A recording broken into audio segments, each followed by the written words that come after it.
Live from Studio 67 in Florida's capital county, it's time to get fact-checked. Access granted.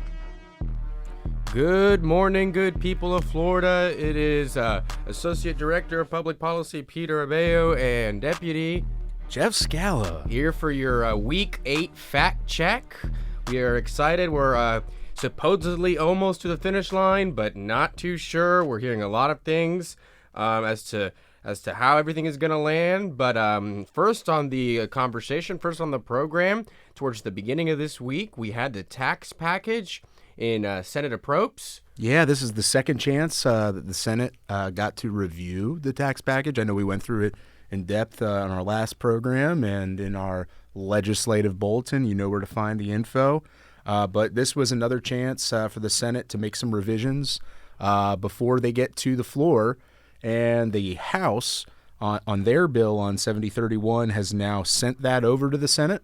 It awaits final passage, but you know, it's one of those items on the tax package that kind of go back and forth and may go into the budget hole, because it may be, day 53 or so. And we still don't have allocations. 8 more days of session, yeah. 8, yeah. 7, yeah. 7, technically, right?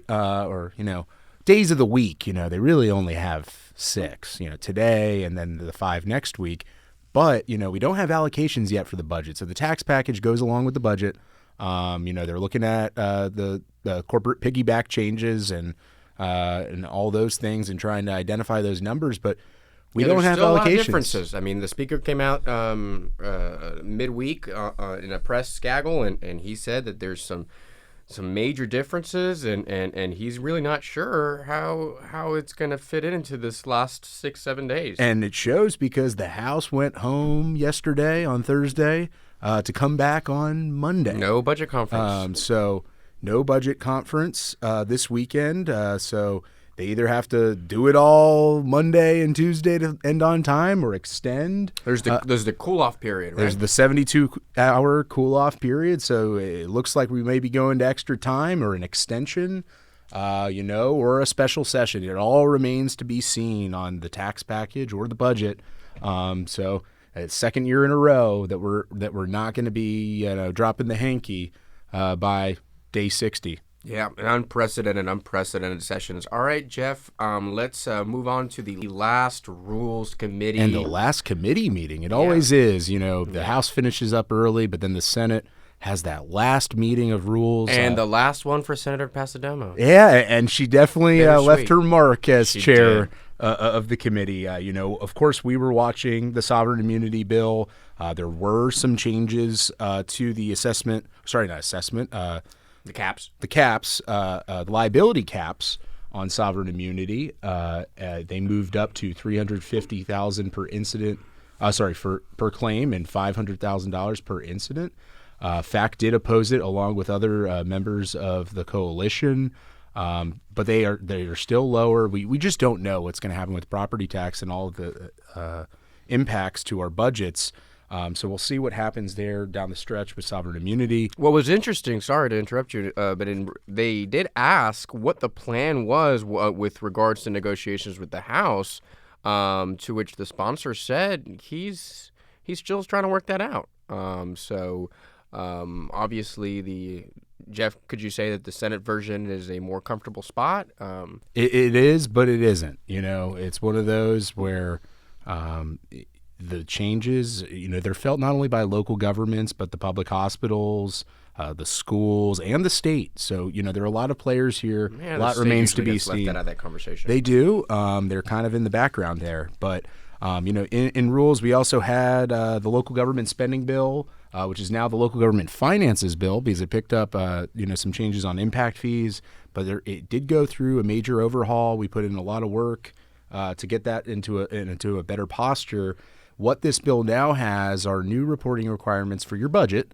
You must have a PDF on your website with certain things in the budget. Those elements of the budget come from the Government Finance Officer Association best practices, or really their awards criteria.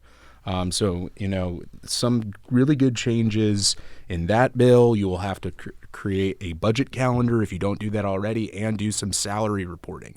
So That bill is going to be up here today, and we'll see how where that goes. It's not quite at the finish line. The House had sent their bill over, but the Senate looks like they're going to hold on to the new amended version of Senate Bill 1566.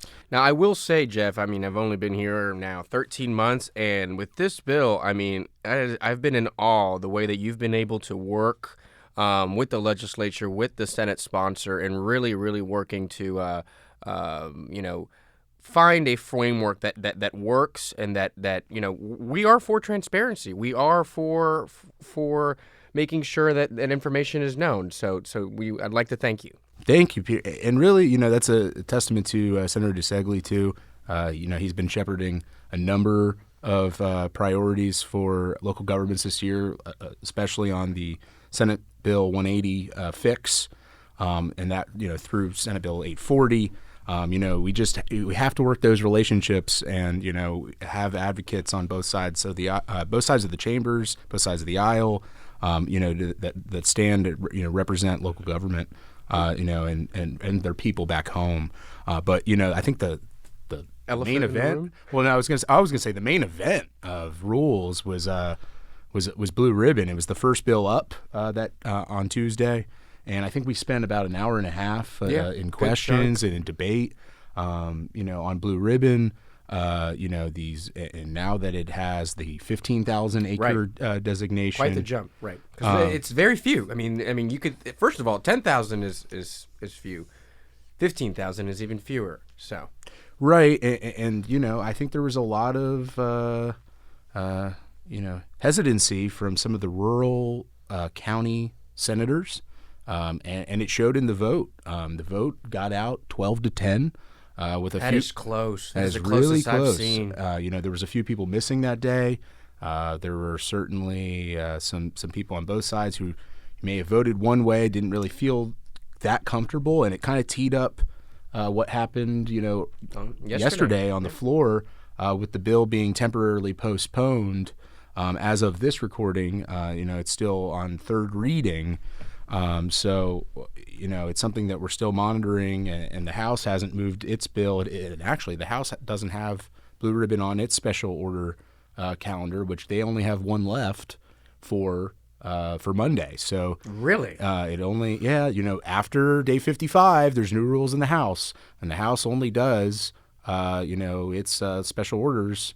Or takes up messages and returning messages after a point. So the rules change again. We have the day 45, the day 50, the day 55 changes. Gracious. So, the rules matter here down the stretch. And we did see the affordable housing bill in the Senate move twice this week by Senator Coladiud. These are some minor changes to Live Local and some other affordable housing policy, but it doesn't have the Live Local opt-out missing middle opt-out repeal, nor does it have changes on ADU allowances, accessory dwelling unit allowances that the House bill has, and that's on 1389. So there's 1548 and 1389, but all these growth management bills, I think we saw a couple over in the House on the floor, like 399 has now kind of been, this is this land development omnibus bill. Right. By Rep. Barrero. They had it up on the floor. It has some development boundary issues. It's got some water park, land development issues. It's got compatibility, something that we worked on, at the beginning part of the session.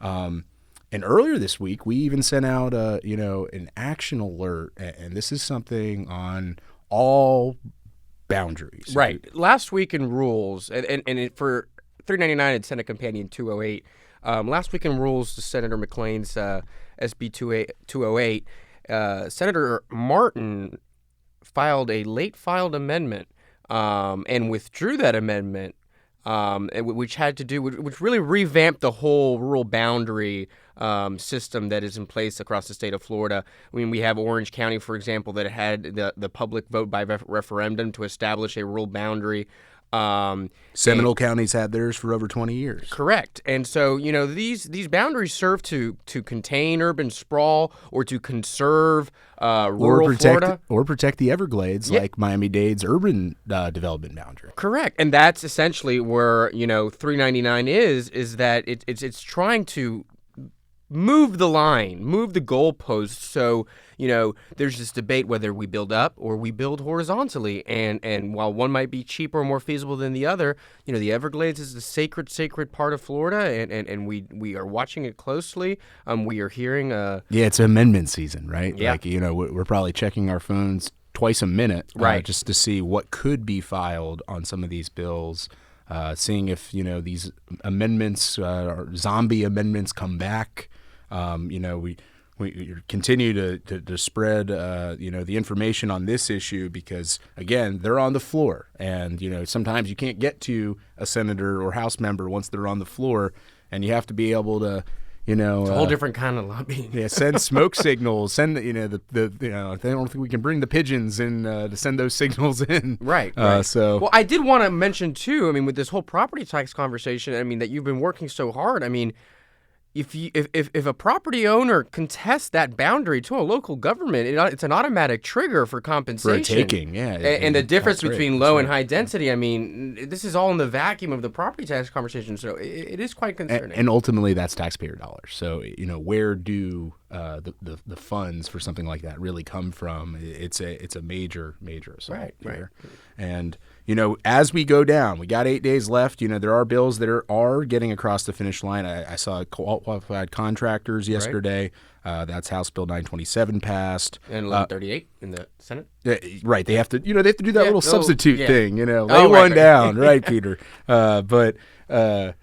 And, we had a FAC priority on House Bill 655 get across the finish line on Burt Harris, the public records bill. That was something in our legislative action plan because, and hey, we spend a lot of time now on the fourth floor. So, Peter, what's your experience been like on the fourth floor on the hard marble this week? Well, you know what? I'm on the floor, not so much. It's more so I've been spending some time in the gallery, and I have really grown to appreciate the minute detail that will inform you as to the way things are going. From a door opening to a senator moving across the chamber, it tells you so much, and it's like ground zero. Everybody is there trying to keep their ear close to the door to try to figure out what's going on, and things are moving a mile a minute. I'm really, really learning and appreciating it, and I look forward to continuing, next week to see where things land. Yeah, and folks, come see us on the fourth floor. We've got our printer set up just in case we got to get certain talking points to people.